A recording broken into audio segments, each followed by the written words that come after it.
Na sequência da programação deste primeiro Fórum Regional Sudeste da NPM, teremos a oportunidade de assistir ao painel cujo título é A Procuradoria na Atuação Preventiva e na Defesa do Município em Juízo. Para presidir a mesa, temos a honra de convidar o nosso colega, presidente da Associação dos Procuradores do município de Vila Velha, coordenadores deste evento, Tiago Viola.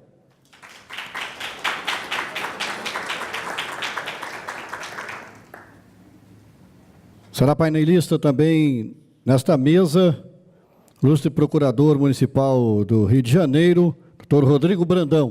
Por favor, doutor Rodrigo. O também procurador municipal do Rio de Janeiro, doutor Arlindo Dalbert Neto.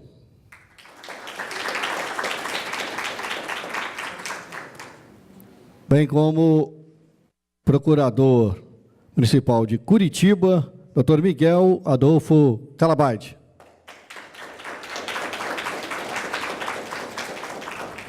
Teremos também nesta mesa a participação do procurador do município de Vitória, doutor Luiz Henrique Antônio Zalóquio, que está se deslocando e chegando, terá o seu lugar assegurado à mesa.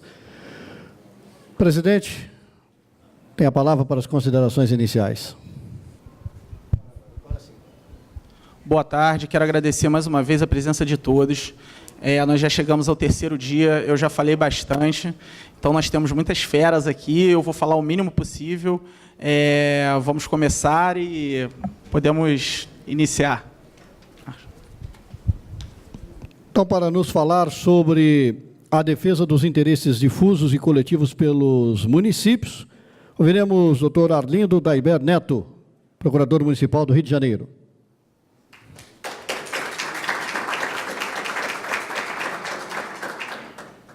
Boa tarde a todos. Em primeiro lugar, eu queria agradecer à Procuradoria-Geral do Município de Vitória pelo convite, saudar meus colegas aqui, integrantes da mesa, saudar especialmente a doutora Patrícia, que deve ter ido salvar o doutor Alóquio ali. O doutor Alóquio, inclusive, que só vai compor a mesa se chegar aqui garantindo que as lagostas estão providenciadas, sem o que não tem presença do doutor Alóquio aqui hoje. É realmente muito bom estar com vocês aqui, ainda mais depois dessa manhã que os que tiveram aqui puseram. Bom, quem não esteve aqui certamente estava em casa curtindo, né? Viu que a emoção não foi pequena. Eu não sei vocês, mas eu estou exausto. Eu estou, como dizia minha mãe, parece que eu levei uma surra, né? Eu estou pior do que o Neymar. Eu falei com a Patrícia que eu queria dar palestra deitado. E de camisa do Brasil, eu não sei porque ela não deixou. Achei que ia ser uma coisa pouco convencional, mas nova, uma coisa interessante. Para um congresso que tem chopp na entrada... Eu não estou contando o tempo, deixa eu ver aqui para não perder aqui. Desculpe, pessoal. Para um congresso que tem chopp ali, eu achei genial. Então, a gente já podia botar o palestrante fazendo a palestra na rede, inclusive. Beleza. Então, vou cantar um tango. Bom, meus amigos, eu confesso a vocês o seguinte. Se algum de vocês aqui veio pensando ouvir uma palestra sobre direito difuso e direito coletivo, ainda é tempo de sair, pegar um copo de chopp, passear na praia e economizar o seu tempo, que é o único recurso realmente não renovável, né, não reutilizável, não reprogramável e que também não pode ser estocado como vento. Então, vocês sintam-se à vontade, porque eu não vou falar aqui de direito difuso propriamente. Eu não vou fazer uma palestra jurídica para vocês. Eu vim aqui para conversar com vocês a respeito de um depoimento que eu quero fazer para vocês, umas reflexões que eu quero levantar aqui a respeito de como podemos nos programar, como podemos nos comportar diante de situações que confrontam os direitos difusos e a nossa atuação como procuradores. Não sei vocês, mas quando eu vou fazer uma petição, vou fazer uma conversa como essa aqui, coisas do gênero, eu de vez em quando tenho umas ideias fixas, né? Então, uma que me veio aqui, a beça, foi uma tirinha do Luiz Fernando Veríssimo, né? Não sei se vocês lembram das cobras, né? Que tinha a Shirley e a Flecha. Vocês lembram da tirinha dele? Não é do tempo de vocês, já estou ficando velho assim, não, né? E aí tem uma coisa que, se eu não me engano, eu anotei, até que não esquecer, porque a flecha vira para a Shirley e diz assim: Shirley, a que devo ouvir? A razão ou a paixão? Aí a flecha responde: a paixão, flecha, mas com um bom advogado. Eu lembrei desse negócio porque é o seguinte, quando nós escolhemos a procuradoria, ou a carreira de procurador para atuarmos, nós fazemos essa escolha, é bem verdade, para exercer a razão. Mas nós nos pegamos, quando nós estamos atuando, tenho certeza que falo por todos aqui, movidos à paixão mesmo, né? Só que a gente não tem um bom advogado, né? Nós somos o advogado, né? Acho que foi por isso que eu me lembrei tanto dessa questão. E existe aquele velho ditado que diz que quem advoga em causa própria tem um tolo como cliente. Só que esse ditado antigo, ele não nos ajuda muito, né? Porque a gente não tem alternativa, né? Quando chega na hora mesmo do conflito de interesse, né, a gente tem que lidar com o que a gente tem à mão, que é a nossa cabeça, é a nossa consciência, é a nossa vontade de acertar, né? Então, a essência da conversa aqui hoje é o seguinte, é do conflito de interesse entre uma decisão administrativa, quer dizer, quando eu falo aqui da defesa do interesse difuso e coletivo pelo município, na verdade, o comportamento do procurador diante desse conflito que vai surgir entre a defesa do interesse do ente público, que é a coisa óbvia, né, o papel óbvio do procurador, né? Quando a manifestação desse desejo, a manifestação dessa decisão, for, de alguma maneira, questionada ou questionável como contrária à proteção dos direitos difusos, né, como uma lesão aos direitos difusos e coletivos, né? Então, no final das contas, eu acho que eu vou conversar com vocês aqui, sem muita pretensão, porque eu não sou doutor em filosofia, nem nada disso, mas falar de temas que são ligados à deontologia aplicável ao procurador aqui, né, que são, na deontologia se fala das escolhas necessárias, das escolhas proibidas e das escolhas permitidas, né? Quer dizer, como é que essas escolhas se aplicariam a nós no caso desses conflitos de interesse? Porque nós somos, reparem, nós somos uma categoria, não só nós, eu sei, procuradores de Estado, mas nós estamos falando aqui de procuradores, pessoas do nosso ramo aqui, nós somos uma categoria que nos é exigida uma ética que não é a ética do advogado privado só, é também, né? Então, eu chamaria essa ética de uma ética superlativa, né? Nós temos um compromisso com a ética que é ainda superior, porque nós temos consequências na parte pública que são muito mais intensas do que um advogado teria na sua atuação privada. E, além de nós termos essa ética superlativa, nós temos um dever de prestar serviços qualificados, estar preparados para prestar serviços qualificados e para responder caso esses serviços que nós prestemos não sejam, de fato, bons o bastante, né, que causem prejuízos aí ao município, né? Então, nós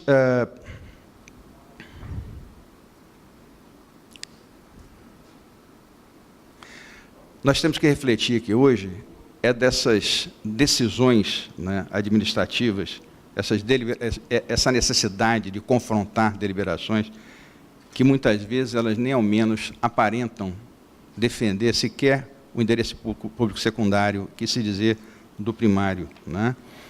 E nós temos que imaginar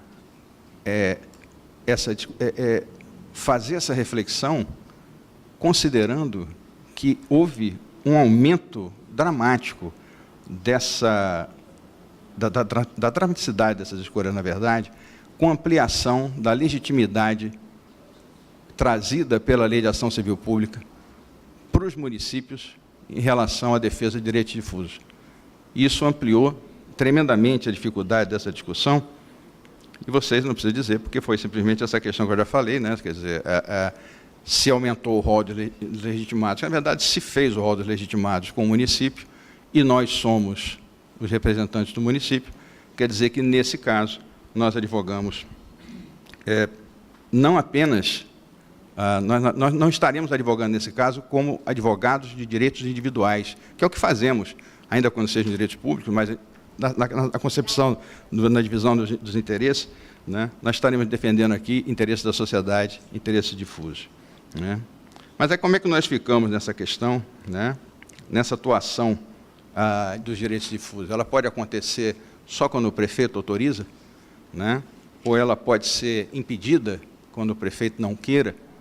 São questões importantíssimas, porque nós não somos desatentos ao que está ao nosso redor, nem podemos ser, e volto a dizer, daquela nossa ética superlativa. Né?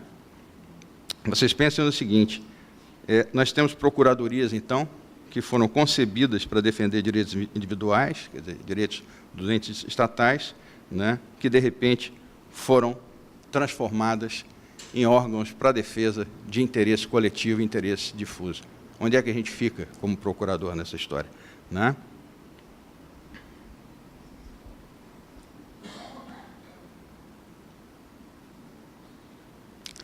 Além dessa questão da ampliação da legitimação do município e, portanto, do nosso papel, você teve ainda a constitucionalização do princípio da legalidade. Né? Ou seja, nós não podemos ser, na nossa atuação, indiferentes a esse princípio quando nós estivermos diante de legalidade flagrante, e as encontramos, não é isso? Isso é uma coisa que contraria muito, né, a visão clássica do procurador, a procuração antiga do procurador. Né? Saudar a entrada da minha senhora, que acaba de chegar aqui. Né? São visões clássicas, né, e esse perfil institucional que precisam ser revistos. Né? Eu não estou dizendo aqui que existe a possibilidade da contraposição do interesse público primário e secundário. Eu não estou dizendo que é possível a existência entre uma lesão ao interesse público primário em nome do interesse público secundário. Mas o que eu estou dizendo aqui é que não é simples fazer essa escolha. É isso que eu estou querendo colocar para vocês. Não é uma coisa, muito menos simplória. Né? Existem certas coisas na atuação do procurador que realmente são... Eu sou uma pessoa que gosta muito de soluções simples. Né? Então, por exemplo, quando surge um dilema como é aquele, que eu tenho certeza que todos aqui já viveram, né, da defesa do interesse do agente a que se imputa a lesão ao patrimônio público numa ação popular, muita gente pergunta, mas vem cá, os procuradores podem defender esse agente, defender o município, defender esse agente? Né? Eu digo que a solução aí é muito simples, né? Porque, para mim, pelo menos, né, eu sempre brinquei com a seguinte frase que eu cunhei, que foi o seguinte: se precisa de procuração, não sou procurador. Né? Isso é uma coisa fácil de resolver.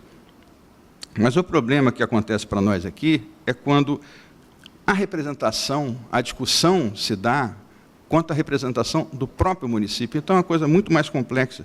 Não é? Quando você está discutindo uma atuação contraditória do ente público que é, entre aspas, o seu constituinte. Né? Porque quando existe, e é interessante, quando existe a coincidência de vontades, quando existe a coincidência da vontade do seu constituinte, da vontade, eu estou chamando de constituinte no sentido lato, tá bem? Que a gente sabe que o nosso mandato é legal. Mas quando existe essa coincidência do interesse do município secundário e do interesse primário, do direito difuso, né? Isso é o melhor dos mundos. Né? Eu gosto, e a defesa dos direitos difusos, nesse caso, realmente produz situações, produz resultados espetaculares. Eu gosto sempre de lembrar, quando eu falo disso, de uma atuação que foi importantíssima do município do Rio de Janeiro. Nós vencemos diversos casos em matéria, sobretudo ambiental, na proteção de direitos difusos, mas gostaria de destacar aqui, por exemplo, o leading case a respeito do dano moral difuso. Foi um julgamento que foi proferido no Tribunal de Justiça do Rio de Janeiro, já tem para mais de, acho que são 20 anos aí, se eu não me engano, meu Deus do céu. Né? E foi uma das atuações mais lindas, que eu acho que... Não é porque eu participei, não, também foi por causa disso. Né? Foi uma das coisas mais interessantes que aconteceu, porque nós conseguimos desenvolver com tranquilidade o aprimoramento de uma tese totalmente inovadora na defesa de um direito difuso essencial, que é o direito da preservação do meio ambiente. E a história foi engraçadíssima, porque isso... agora, né, engraçada, né? Porque todo mundo estava defendendo aquilo lá na Procuradoria, baseado, inclusive, nos primeiros estudos que foram feitos pelo meu colega Francisco Sampaio. Tem um livro maravilhoso, eu recomendo a todos vocês aí, de dano ambiental. Né? O Francisco é uma pessoa brilhante, o Rodrigo conhece ele, que é outro brilhante colega que eu tenho aqui, a satisfação de ter do meu lado. Né? E outros colegas defenderam, fizemos diversas petições, recursos, etc. E foi engraçado que eu tinha, assim, nos últimos 2 casos, eu tinha feito uma petição, modéstia à parte, muito boa a respeito daquele assunto, e outra petição, em seguida, nem tanto, assim, porque eu já estava meio cansado. Eu falei, não vou ganhar esse negócio não, isso aqui não vai dar em nada. Né? E fui fazer o primeiro julgamento, fui fazer a primeira sustentação, e não conseguimos o provimento daquele recurso para acolher os danos morais difusos. Porém, o doutor desembargador Sérgio Cavalieri, que todo mundo deve conhecer aqui, é um dos papas aí da responsabilidade civil, o doutor Sérgio Cavalieri virou para mim e falou assim, doutor, o senhor vai recorrer especialmente, não vai? Eu falei, eu vou sim, senhor. Então, só está me devendo essa acórdão aí. E eu senti que o relator lá e os revisores ficaram balançados com o negócio da tese. Quinta Câmara Civil lá do Tribunal de Justiça. Aí, toda vez que eu ia lá fazer o julgamento, o doutor Cavalieri, doutor, meu acordo, hein? O senhor não está me devendo, hein? O acordo. Não, excelência, pode deixar que assim que eu tiver o acordo, eu trago para o senhor aqui, assim que eu tiver uma novidade, sei que sou estudioso e tal.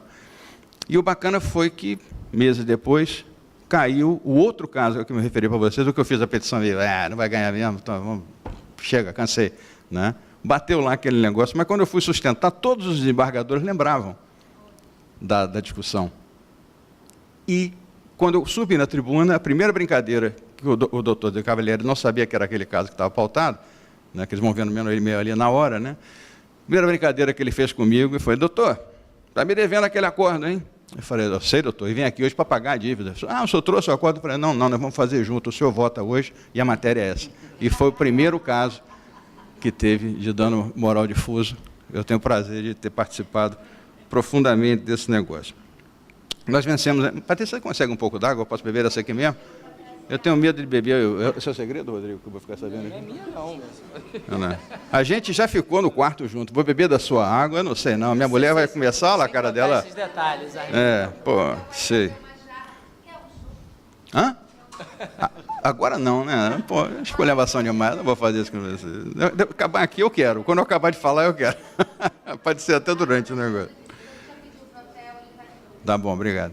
Mas nós conseguimos ainda, nessa atuação coincidente, vamos chamar assim, muito obrigado, viu? Muito obrigado. Nós conseguimos, nessa atuação coincidente, do interesse secundário com primário, resultados extraordinários. Por exemplo, um que eu queria destacar para vocês aqui, foi, e que é super silencioso, ninguém fala desse negócio, eu acho de uma importância tamanha, nós conseguimos manter a constitucionalidade de uma lei municipal lá do Rio de Janeiro, que proibiu a venda de bebidas alcoólicas embaladas em garrafa PET. Olha que coisa linda. Você vê, hoje em dia, está ganhando momento, né, a discussão em torno da diminuição do uso do plástico, etc. E a gente ganha um processo desse, já tem aí os seus 5, 6 ou mais anos aí, e ninguém fala disso. Né? Por que será? Né?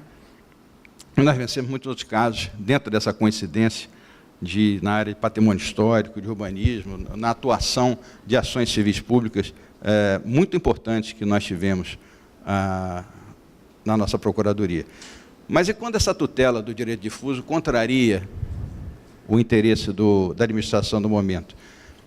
Eu botei aqui o seguinte, se você tem uma ação proposta, está tudo bem. Né? Está tudo bem em termos. Né? Porque você vai ter provavelmente uma ação civil pública proposta, você vai ter a possibilidade até de fazer o seguinte, olha, nós não vamos desistir, mas vai dar ciência ao MP, o MP vai assumir. Né? E você tem como, inclusive, tendo a estrutura da Procuradoria, de uma Procuradoria bem formada por trás de você, como bancar a decisão, inclusive, de prosseguir com a ação. Eu me lembro que eu tive, muito recentemente, uma reunião em que participou o secretário de governo, que depois virou deputado lá no Rio de Janeiro, mais uma série de autoridades, pessoal da Procuradoria e tal, e esse tal deputado, que depois foi até candidato lá no Rio, muito arrogantemente, vou dizer a vocês, né, chegou na reunião meio que dizendo como é que ia ser resolvida uma situação que envolvia uma ação civil pública, em que nós já tínhamos ganho, a ação que eu estava fazendo, que tinha conseguido fazer tudo, liminar, escambau, sentença. E ele disse assim, depois de muito discutir, vou economizar vocês dos detalhes sórdidos, né? Mas quando ele, de repente, vira-se para mim e fala o seguinte: doutor procurador, o senhor não está entendendo, assim mesmo, o prédio não vai ser demolido, é uma decisão de governo. Aí eu falei, não, o secretário, na época ele era, é o senhor que não está entendendo. Isso é uma questão de Estado, e o prédio vai ser demolido, eu garanto ao senhor. E você só consegue falar um negócio desse, com a veia do pescoço saltando, né, no gabinete do secretário, que é assim com o prefeito, se você tiver uma procuradoria de verdade por trás de você, se tiver uma estrutura que te segure. Porque se você for um sujeito que pode ser demitido com peteleco, ou que tem dentro da sua procuradoria gente que te permite ser afastado com peteleco, você pode até fazer isso, mas você vai ser afastado com peteleco, né? Daí a importância que nós vamos tratar já já das procuradorias bem estruturadas. E quando você tiver uma coisa julgada, então, nem me fala, né?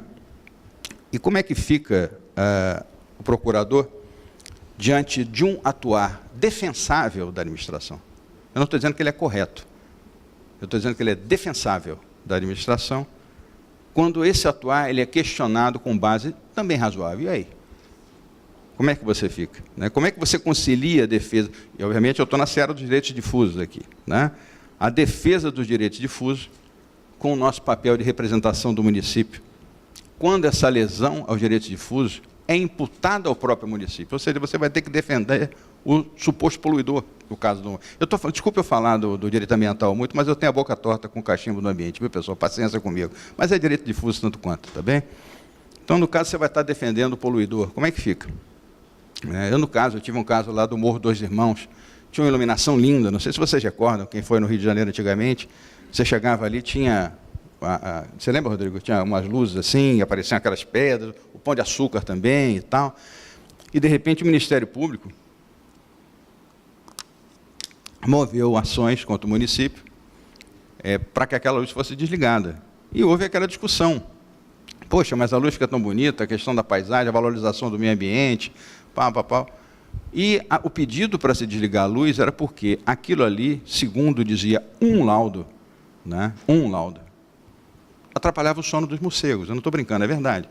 Ou a vida dos morcegos, o sono dos animais, me desculpe, eu não me lembro de detalhes. Eu não estou brincando, não, o argumento é plausível, por isso que eu estou trazendo aqui, como eu falei, é questão defensável, mais do que razoável. Mas o município também tinha o seu ponto de vista, né? Eu fui defender ali e nós perdemos por conta do princípio da precaução, né? E eu achei, no fim das contas, por dentro eu estava assim, yes, perdemos, entendeu? Mas defendi com muita sinceridade e muito profissionalismo esse ponto de vista. Porque, inclusive, muitas vezes você tem que trabalhar nesse caso de conflito para mitigar prejuízo, né? Mitigar prejuízo de uma decisão sustentável, de uma decisão defensável, e muitas vezes mitigar prejuízo de uma decisão infeliz, seja de uma gestão passada, seja da gestão presente, não interessa. Quem está respondendo é o município. Quem está respondendo é o caixa. Quem vai ficar sem esparadrapo no fim do mês ali é o público do mesmo jeito, porque gastou dinheiro pagando dano, indenização, etc., recuperação ambiental. Nesses casos, assim, quando existe essa razoabilidade, acho que a parte dos casos, né, não sei quando você tem má fé, né, nesses casos se aplica, repito aqui, a questão dos princípios da advocacia, porque você não é obrigado a violar os deveres éticos do advogado. Você não é obrigado a litigar contra a prova nos autos. Você não é obrigado a mentir em juízo. Eu já falei no processo, você vai sustentar isso. Eu falei, olha, eu não sou ator de teatro, né? Se você quer alguém sustentando, você manda sua mãe, né? O diálogo é verdadeiro, né? Então, assim, quer dizer, são coisas que têm que ser respeitadas na procuradoria. Por exemplo, você pedir para um procurador sustentar uma coisa com que ele não concorda, né? Eu acho que, em primeiro lugar, é burrice, né? Se você está imbuído... Veja, não concorda até a medula, né? Porque várias coisas que eu defendo, como eu estou falando aqui antes, são defensáveis, etc. Eu vou lá defender porque não são ofensas aos meus princípios. Mas tem certo, por exemplo, se o prefeito atual me pedisse para defender a decisão dele de não permitir o acolhimento em museu municipal daquele queer art, não sei o quê, que a do rapaz estar pelado lá, etc. Por mais que eu ache aquilo feio, desagradável, não fosse, etc., eu nunca faria aquela ação. Eu dizia, faz o senhor, entendeu? Porque eu não vou defender isso. Né? O senhor está errado, entendeu? O senhor pode ter sua religião, eu até estou batendo na trave da sua religião, aí não sou da igreja, mas estamos juntos aí em Jesus. Amém, irmão? Né? Mas não vou defender esse tipo de coisa, porque ali, naquele caso, eu não estou sendo o Arlindo que é cristão, né? Ou judeu, ou muçulmano, ou lá o que for. Né? Eu sou procurador do município. Mas existem princípios, direitos difusos, como é o caso da tutela da liberdade de religião, da liberdade de expressão, estes sim permitem bater o pé e exigir respeito em geral. No caso aqui, por exemplo, da atuação preventiva, Patrícia, eu estou legal de tempo, né? Eu estou administrando aqui, parece que não. No caso da advocacia preventiva também, como é que você funciona quando isso envolve direitos difusos? Né? Nesse caso, eu acho que você tem que partir para uma visão, se você está sentindo que ali está havendo uma violação, está sendo um pretexto para a violação de direito difuso, você pode apelar para o controle da legalidade estrita, ou seja, a violação de disposição expressa de lei. Não pode fazer isso, ponto final, porque a lei aqui é clara, não tem margem para interpretação. In claris cessa de interpretar, já diziam os romanos. Né? Quando a lei é clara, cessa a interpretação. Outra coisa também que você pode apelar é para a questão da teoria dos direitos, dos motivos determinantes dos atos administrativos. Quando determinado administrador invoca para aquela decisão razões que não são sustentadas nem em evidências, nem na realidade. Você pode dizer, olha, me desculpe, mas os motivos que determinaram a prática do seu ato, eles não existem e eu não sou indiferente a essa realidade. Né? Então, você pode analisar, inclusive, eu acho que é fundamental, porque para isso as procuradorias disponham de órgãos técnicos. Mais uma vez, a necessidade da procuradoria estar estruturada. Órgãos técnicos que deem ao procurador esse estofo para decidir, essa autonomia para tomar esse tipo de decisão. Veja que também no ponto preventivo, na atuação preventiva, você pode desenvolver ferramentas que permitam a tutela dos direitos difusos de uma maneira muito mais eficiente, porque a administração pública tem recursos que não são, assim, em tese, tem recursos que não são nem lembrados no dia a dia, na maior parte das vezes aqui no Brasil. É o caso, por exemplo, da autoexecutoriedade. Lá no Rio de Janeiro, eu participei e digo que fui um dos promotores principais ali da defesa dessa questão da autoexecutoriedade, e foi um espetáculo, foi uma redenção o uso da autoexecutoriedade. Que eu, por exemplo, falava o seguinte, olha, se eu sou juiz de direito e você bate na minha porta me pedindo a liminar para proceder a uma demolição de alguém que está invadindo uma área de proteção ambiental, ou um imóvel que está sendo construído ilegalmente, invadindo uma área pública, etc., eu vou dizer a você, eu vou julgar extinto esse processo por falta de interesse de agir. Eu nem recebo a sua petição, eu indefiro a sua petição inicial. Né? Você só pode realmente querer postular alguma coisa em juízo se você tiver necessidade e utilidade naquele pedido. Então, esse trabalho foi muito importante. E a gente, inclusive, nessa questão da autoexecutoriedade, nós procuramos dar exemplo, nós procuramos estar junto nas diligências, né? Vencer essa preguiça institucional que havia dentro do município, da própria Procuradoria. Né? Nós procuramos construir uma jurisprudência, entre aspas, aqui, administrativa, um procedimento padrão da administração que acabou prevalecendo. Hoje em dia, passados 20 anos disso aí, é praticamente natural lá no município a questão do uso da autoexecutoriedade. O que não é natural é dizer, o que eu faço? Não, você vai lá e faz o que você tem que fazer. Né? E, por conseguinte, também conseguimos fazer e desenvolver uma jurisprudência no judiciário, essa sim, jurisprudência sem aspas, né? Importantíssima. Se vocês procurarem, pesquisarem hoje nos acórdãos do Tribunal de Justiça do Rio de Janeiro e derivações no STJ, vão encontrar diversas decisões sufragando o uso da autoexecutoriedade. E isso é preventivo. Lembrando que o município, além da autoexecutoriedade, tem competência para fazer TAC. Ele pode, não precisa chegar já sentando bordoada, pode fazer o TAC. Aliás, eu recomendo que faça isso. E mais, se não cumprir o TAC, ele mesmo executa. Não precisa pedir ao judiciário. Né? Então, no fim das contas, de tudo que eu falei com vocês aqui, acho que o importante é quando dizer não para o prefeito, né? Essa que é a grande questão. E como dizer não para o prefeito? Né? Onde é que nós começamos a ser escritório de advocacia do prefeito que está ali na ocasião e quando é que nós deixamos de ser, ou passamos a ser, os defensores dos interesses legítimos do município, né? E também com cuidado para nós não nos transformarmos numa mimetização quase grotesca, né, do que seja o Ministério Público. Nós não somos Ministério Público, nós somos advogado da parte, né? Então a gente não pode deixar de ser também defensor da presunção da legalidade, que a gente tem que advogar em juízo a respeito dos atos administrativos. A gente é advogado da prefeitura, mas nós somos advogados públicos. De acordo, desde que a prefeitura atue de acordo com o interesse público e não contra a disposição de lei expressa, nós estamos juntos, né? Porque uma coisa é o seguinte, é você não gostar da política do prefeito, né? Você tem todo o direito, todo mundo tem direito de achar ruim, de não votar no prefeito, isso é com você. Outra coisa é a liberdade de discordar da decisão juridicamente. Isso é uma prerrogativa funcional que você tem. Juridicamente, fundamentadamente, eu não concordo. E tem que ter o respeito da sua instituição. A outra coisa ainda é a necessidade que a Procuradoria tenha opinião própria, né? E que ela tenha, que ela se posicione a respeito de cada casa. Isso aí é a razão institucional de ser de cada Procuradoria. E, no fim das contas, o que se tem que colocar em mente é o seguinte, que, como sempre, alguém tem o direito de errar por último, né? E o procurador tem que respeitar e acatar a posição institucional da sua instituição, ainda que o desagrade, né? Bom, por outro lado, é o seguinte, né?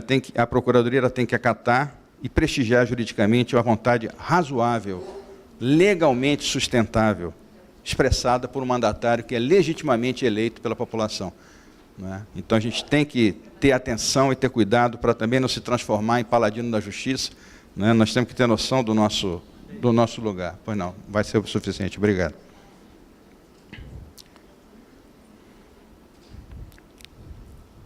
A gente não pode usurpar a função do prefeito.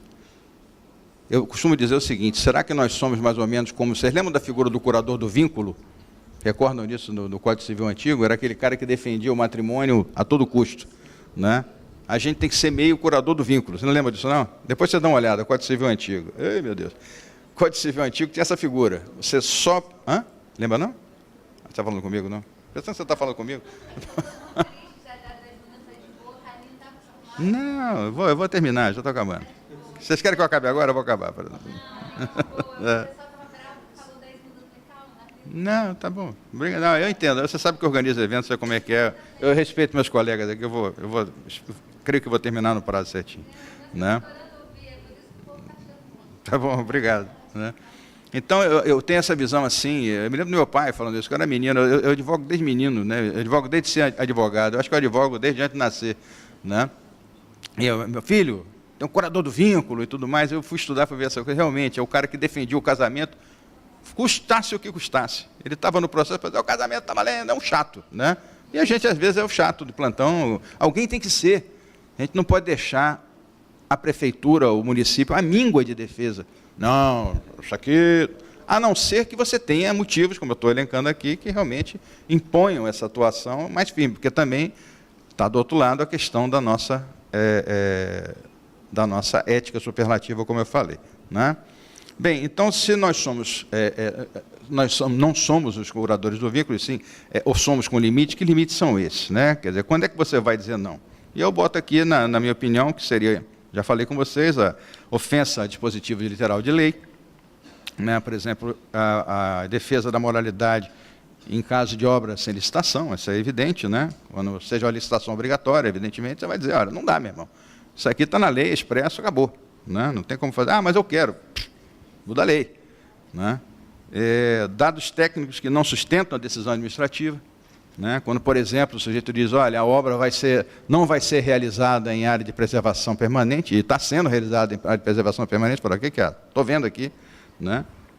E flagrantes desvios de finalidade, né? Por exemplo, nomeação de parente, né? Até no Rio de Janeiro teve pouco tempo, não dá para defender mesmo. Isso é o velho, é o que eu costumo brincar. Tem gente que usa a expressão um batom na cueca. Eu falei assim, não é um batom na cueca, isso é cueca no batom. Isso aí é a pior coisa que pode acontecer. É você querer botar um seu filho para ser da administração. Vai você botar seu filho num banco, você tem tanto amigo, bota na igreja, né? Bota ele para rezar lá, quem sabe ele não precisa, né? Eu fiz aqui um parágrafo que eu achei até engraçado, parece até um título de filme, para dizer não ao prefeito. Né? Então, nós precisamos, repito, isso é porque a gente tem que enfiar esse troço na cabeça de todo mundo.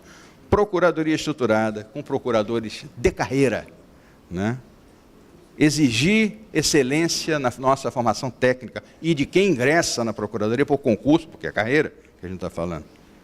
Vencimentos compatíveis com essas responsabilidades que nós temos aqui e com a responsabilidade que é exigida no dia a dia. Vencimentos, inclusive, que permitam atualizações, estudos, pesquisas, o que não afasta o custeio de oferecimento de treinamento. Ao contrário. Né? Assegurar que o exercício da função de procurador de carreira seja por procurador de carreira, para se permitir o acúmulo de conhecimento, o acúmulo de expertise. Não é qualquer um que lida com a nossa prática, o nosso dia a dia. Quem de vocês, se é que teve aqui, viveu os antigos encontros como é que era? Instituto Brasileiro de Direito Municipal, Urbano Vitalino? Uma pessoa fabulosa, inclusive, o doutor Urbano. Não vai aqui nenhuma crítica a ele, mas o formato daqueles encontros era um negócio assustador. Você chegava ali, eu me sentia um ET. Eu falei, quem é que é o município aqui? Quem é que eu procuro? O que é que esse cara está falando?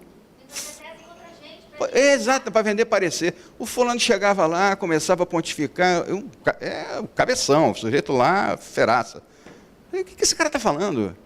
Esse cara não sabe o que ele está dizendo, ou ele está dizendo o que ele quer, o que é pior, para vender, para tirar benefícios. E foi daí que nós fizemos os congressos de procuradores, e sem querer a gente virou aqui, está chegando aqui agora. Pois é. É importante também assegurar o seguinte, as prerrogativas institucionais da própria Procuradoria, né? Autonomia e independência previstas em lei, ocupação dos cargos comissionados só por procurador, principalmente do procurador-geral. Todo procurador-geral só pode ser da carreira. Não tem como você ter autonomia de procuradoria do município sem que o procurador-geral seja um membro da carreira. Né? E é importantíssimo que tenha um conselho na Procuradoria para dirimir esses questionamentos éticos. Você pode ter um questionamento ético da Procuradoria, um procurador que esteja diante de um conflito entre interesse primário e secundário, e diga, não quero fazer porque isso aqui para mim está patente. Não, meu amigo, não é assim. Quem vai decidir isso? É só o Procurador-Geral, que é nomeado pelo prefeito, ainda que seja integrante da carreira. Olha, todo mundo sabe aqui do amorzinho que o pessoal tem por um cargo. Né? Tem que ter conselho. E quem decide essa matéria no final é o conselho. Isso tem que estar na lei. Então, olha, eu queria aqui, para encerrar o negócio, dizer o seguinte. Tudo isso que nós estamos falando aqui, é importantíssimo que surja, primeiramente, nas procuradorias de capitais e nas procuradorias dos maiores municípios. Porque são os lugares, são as entidades que mais têm condição de proporcionar essa realidade que me refiro aqui. E será mediante o estabelecimento desse quadro nessas procuradorias de capitais e de grandes municípios que nós conseguiríamos replicar essa realidade para os mais de 5.500 municípios que nós dispomos no Brasil. Eu queria encerrar dizendo o seguinte, o José Roberto Castro Neves, um advogado do Rio de Janeiro, recentemente escreveu um livro, eu até recomendo a leitura, chama-se Como os Advogados Salvaram o Mundo. Ele faz relatos sobre Mandela, sobre Gandhi, é um livro muito bacana. Importância dos advogados nos episódios da história, né? Eu me lembrei, por causa desse título do livro do Zé Roberto, de um artigo da Environmentalist, que é uma publicação que tem sobre ambiental, né? Viciado aqui, né? Podem os advogados salvar o planeta? Né? Era o nome do artigo. E nesse artigo do Pode o Advogado Salvar o Planeta, o escritor diz o seguinte, falando de um advogado numa determinada agência, tipo uma procuradoria como as nossas, né, lá dos Estados Unidos. O cara diz o seguinte, nós nunca tivemos que processar. A simples ameaça do que a lei poderia fazer era o suficiente. Olha que coisa fabulosa. Aqui é o contrário, né? Se ameaçar a lei, fala, não, o Gilmar Mendes está aí, só um minutinho que eu já vou chegar lá. Né? Aí eu perguntaria para vocês, podem os procuradores salvar o mundo? Defender o planeta, acabar com a corrupção? Por certo que não, mas podem ajudar, em especial assistindo o município como agente da imposição da lei. Nós somos isso, minha gente. Nós somos agentes, mais do que advogados, volto a dizer, nós somos agentes da imposição da lei. porque nós nunca vamos saber quem será o próximo procurador-geral, quem será o próximo prefeito, mas nós sabemos e temos a obrigação de saber quem somos como procuradores. Muito obrigado.